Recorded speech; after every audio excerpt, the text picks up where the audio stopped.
ನನ್ನೆಲ್ಲ ಆತ್ಮೀಯ ವೀಕ್ಷಕರಿಗೆ ನಮಸ್ಕಾರ. ವೀಕ್ಷಕರೇ, ಕುಂಭರಾಶಿಯವರ ಮಾರ್ಚ್ ತಿಂಗಳ ಭವಿಷ್ಯ ಹೇಗಿದೆ ನೋಡ್ತಾ ಹೋಗೋಣ. ಅದಕ್ಕಿಂತ ಮುಂಚೆ ನೀವಿನ್ನೂ ನಮ್ಮ ಚಾನಲನ್ನು ಸಬ್ಸ್ಕ್ರೈಬ್ ಮಾಡಿಲ್ಲ ಅಂದರೆ ದಯವಿಟ್ಟು ಈ ಕೂಡಲೇ ಸಬ್ಸ್ಕ್ರೈಬ್ ಮಾಡ್ಕೊಳ್ಳಿ. ಹಾಗೆ ನಿಮ್ಮ ಯಾವುದೇ ಸಮಸ್ಯೆಗಳಿಗೆ ಬಹಳ ಸರಳವಾಗಿ ಸೂಕ್ತವಾಗಿ ಅಂತಾರಾಷ್ಟ್ರೀಯ ಖ್ಯಾತಿಯ ಜ್ಯೋತಿಷಿಗಳಾದಂತಹ ಡಾಕ್ಟರ್ ಸುರೇಶ್ ಗುರೂಜಿಯವರು ಸರಳವಾಗಿ ಸೂಕ್ತವಾಗಿ ಪರಿಹಾರವನ್ನು ತಿಳಿಸ್ಕೊಡ್ತಾರೆ. ಗುರೂಜಿಯವರನ್ನು ನೇರವಾಗಾದರೂ ಭೇಟಿ ಮಾಡಿ ಅಥವಾ ಫೋನಿನ ಮುಖಾಂತರವಾದರೂ ಸಂಪರ್ಕ ಮಾಡಬಹುದು. ನೋಡಿ, ಕುಂಭರಾಶಿಯವರಿಗೆ ಹೇಗಿದೆ ಮಾರ್ಚ್ ತಿಂಗಳು? ಸ್ವಲ್ಪ ಮಟ್ಟಿಗೆ ಕಷ್ಟಕರವಾಗಿದೆ. ಯಾಕೆ? ನಿಮ್ಮ ವೃತ್ತಿಯ ಮನೆಯ ಅಧಿಪತಿ 5ನೇ ಮನೆಯಲ್ಲಿರ್ತಾನೆ. ಕೇಂದ್ರ ಮತ್ತು ತ್ರಿಕೋನದ ನಡುವಿನ ಉತ್ತಮ ಸಂಪರ್ಕ.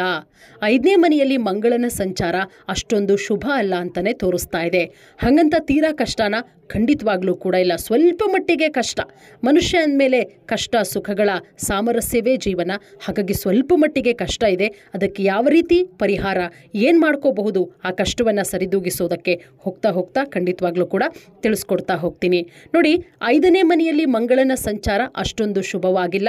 ಹಾಗಾಗಿ ನೀವು ಮಾಡಬೇಕಾಗಿರೋದು ಬರೀ ಸಿಂಪಲ್ ಇಷ್ಟು ಮಾಡಿ. ಕುಂಭರಾಶಿಯವರು ತಾಳ್ಮೆಯಿಂದ ಇರಿ. ಖಂಡಿತ ನೀವು ಮಾಡುವಂತಹ ಕೆಲಸ, ಇಡುವಂತಹ ಹೆಜ್ಜೆ ಎಲ್ಲದರಲ್ಲೂ ಕೂಡ ತಾಳ್ಮೆಯನ್ನು ವಹಿಸಿದ್ರೆ ಖಂಡಿತ ವ್ಯಾಪಾರ ಹಾಗೆ ಉದ್ಯೋಗದಲ್ಲಿ ಯಶಸ್ವಿಯಾಗೋದಕ್ಕೆ ಸಾಧ್ಯ ಆಗತ್ತೆ. ತಾಳ್ಮೆಯಿಂದ ಕೆಲಸ ಮಾಡಿದ್ರೆ ಅಷ್ಟೇನೆ ನೀವೆಲ್ಲದರಲ್ಲೂ ಕೂಡ ಅಭಿವೃದ್ಧಿಯಾಗೋದಕ್ಕೆ ಸಾಧ್ಯ ಆಗತ್ತೆ. ವಿದ್ಯಾರ್ಥಿಗಳ ಬಗ್ಗೆ ನೋಡೋದಾದರೆ ಮಾರ್ಚ್ ಮಾಸಿಕ ಜಾತಕ 2025 ಏನು ಹೇಳುತ್ತೆ? ವಿದ್ಯಾರ್ಥಿಗಳ ಬಗ್ಗೆ ನೋಡೋದಾದರೆ ಚೆನ್ನಾಗಿದೆ. ವಿದ್ಯಾರ್ಥಿಗಳ ಟೈಮು ಬಹಳ ಚೆನ್ನಾಗಿದೆ. 4ನೇ ಮನೆಯ ಅಧಿಪತಿ ಶುಕ್ರ 2ನೇ ಪ್ರಬಲ ಸ್ಥಾನದಲ್ಲಿದ್ದಾನೆ. ಉನ್ನತ ಶಿಕ್ಷಣಕ್ಕೆ ವಿದ್ಯಾರ್ಥಿಗಳಿಗೆ ಬಹಳಷ್ಟು ಅನುಕೂಲಕರವಾಗಿದೆ ಅಂತಾನೆ ಹೇಳಬಹುದು. ಕುಟುಂಬ ವಿಚಾರ ಮಾರ್ಚ್ ತಿಂಗಳು ಮಿಶ್ರ ಫಲಿತಾಂಶದಿಂದ ಕೂಡಿದೆ. ಕುಂಭರಾಶಿಯವರಿಗೆ ಕುಟುಂಬ ಜೀವನ ಮಿಶ್ರ ಫಲಿತಾಂಶ. ಕುಟುಂಬಕ್ಕೆ ಸಂಬಂಧಪಟ್ಟಂತೆ ಹೆಚ್ಚಿನ ಸಮಸ್ಯೆಗಳು ಇಲ್ಲ. ಗುರುಗ್ರಹದಿಂದ ಸಂಪೂರ್ಣ ಬೆಂಬಲ ನಿಮಗೆ ಸಿಗುತ್ತೆ. ಒಂದಷ್ಟು ಏರಿಳಿತಗಳಾಗುವಂತಹ ಸಾಧ್ಯತೆಗಳು ಕೂಡ ಇದೆ. ಕೂತ್ಕೊಂಡು ಫ್ಯಾಮಿಲಿಲಿ ಚರ್ಚೆ ಮಾಡಿ ಖಂಡಿತ ಸಮಸ್ಯೆ ಬಗೆಹರಿಯುತ್ತೆ. ಉಗ್ರಲ್ಲಿ ಹೋಗೋದನ್ನ ಕೊಡ್ಲಿ ತೆಗೋದಕ್ಕೆ ಹೋಗಬೇಡಿ. ತಾಳ್ಮೆ ಬಹಳಷ್ಟು ಇಂಪಾರ್ಟೆಂಟು. ಕುಂಭರಾಶಿಯವರು ಏನು ಮಾಡಬೇಕು ಮಾರ್ಚ್ ತಿಂಗಳು ಅಂತ ಹೇಳಿದ್ರೆ ನಾನು ಹೇಳೋದಿಷ್ಟೇ, ತಾಳ್ಮೆ ತಗೋಬೇಕು. ತಾಳ್ಮೆ ಬಹಳಷ್ಟು ಮುಖ್ಯ ಅಂತಲೇ ಹೇಳಲಾಗತ್ತೆ. ನೋಡಿ, ಬೇರೆ ಬೇರೆ ವಿಚಾರಗಳಿಗೆ ಸಂಬಂಧಪಟ್ಟಂತೆ ಚೆನ್ನಾಗಿದೆ. ವೈಯಕ್ತಿಕ ಜೀವನ ಚೆನ್ನಾಗಿದೆ. ವೈಯಕ್ತಿಕ ಜೀವನ ಅಂದರೆ ಗಂಡ ಹೆಂಡತಿಯ ನಡುವೆ ಉತ್ತಮ ಸಾಮರಸ್ಯ ಕೂಡ ಕೇಳುತ್ತೆ. ನಾನು ಆಗಲೇ ಹೇಳಿದಾಗೆ ಒಂದಷ್ಟು ಸವಾಲುಗಳು ಎದುರಾಗುತ್ತೆ. ಹಣಕಾಸಿನ ವಿಚಾರಕ್ಕೆ ಸಂಬಂಧಪಟ್ಟಂತೆ ಒಂದಷ್ಟು ಸವಾಲುಗಳು. ಗುರುವಿನ ಸಂಪತ್ತಿನ ಅಧಿಪತಿ ಗುರು ಸರಾಸರಿ ಸ್ಥಾನ. ಹಣಕಾಸಿನ ವಿಚಾರಗಳಲ್ಲಿ ಸಂಪೂರ್ಣವಾಗಿ ನಿಮಗೆ ನಿಮ್ಮ ಹಣ ಸಂಪೂರ್ಣವಾಗಿ ನಿಮ್ಮ ಕೈ ಸೇರಲ್ಲ. ಒಂದಷ್ಟು ಅಡೆತಡೆಗಳು. ಹಾಗಾಗಿ ಹಣಕಾಸಿನ ವಿಚಾರ ನೋಡಿಕೊಂಡು ಹೆಜ್ಜೆ ಇಡಿ. ಯಾವುದಾದ್ರೂ ಹೊಸ ಹೂಡಿಕೆ ಇನ್ವೆಸ್ಟ್ಮೆಂಟ್ ಮಾಡಬೇಕು ಅಂತ ಇದ್ದರೆ ಸ್ವಲ್ಪ ಮಟ್ಟಿಗೆ ತಾಳ್ಮೆ ತಗೊಳ್ಳಿ, ಟೈಮ್ ತಗೊಳ್ಳಿ. ಯಾರದೋ ಮಾತು ಕೇಳ್ಕೊಂಡು ಅಥವಾ ನಿಮ್ಮ ಮಾತನ್ನು ನೋಡಿಕೊಂಡು ನೀವು ಹೂಡಿಕೆ ಮಾಡ್ತೀರಾ, ಹೊಸ ವ್ಯಾಪಾರ ವ್ಯವಹಾರದಲ್ಲಿ ಕೈ ಹಾಕ್ತೀರಾ ಅಂತ ಹೇಳಿದ್ರೆ ಸ್ವಲ್ಪ ಮಟ್ಟಿಗೆ ನಷ್ಟ ಅನುಭವಿಸಬೇಕಾಗತ್ತೆ. ಹಾಗಾಗಿ ಈಗ ಹೆಂಗೆ ನಡ್ಕೊಂಡು ಹೋಗ್ತಿದೆ ಹಾಗೆ ನಡ್ಕೊಂಡು ಹೋಗಲಿ.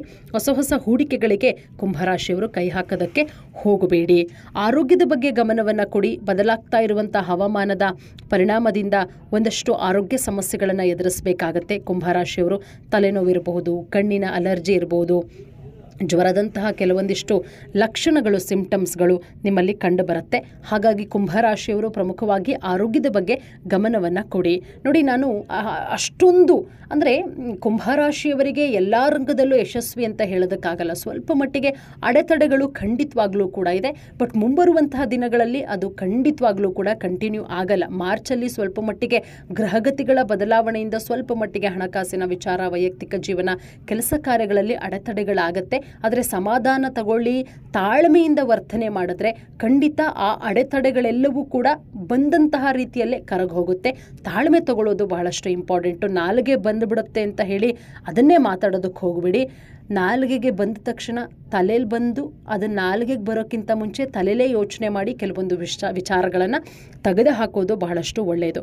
ಬಹಳ ಸಿಂಪಲ್ ಆದಂಥ ಪರಿಹಾರ ತಿಳಿಸ್ಕೊಡ್ತೀನಿ ಅಂತ ಹೇಳಿದ್ದೆ. ಕುಂಭರಾಶಿಯವರಿಗೆ ಗಣೇಶ ಚಾಲೀಸವನ್ನು ನಿರಂತರವಾಗಿ ಪಠಿಸ್ತಾ ಬನ್ನಿ. ಗಣಪತಿ ಆತನೇ ವಿಘ್ನ ನಿವಾರಕ. ಆತನನ್ನು ನೀವು ಒಲಿಸ್ಕೋಬೇಕು. ಆತನನ್ನು ಆರಾಧಿಸ್ತಾ ಬನ್ನಿ.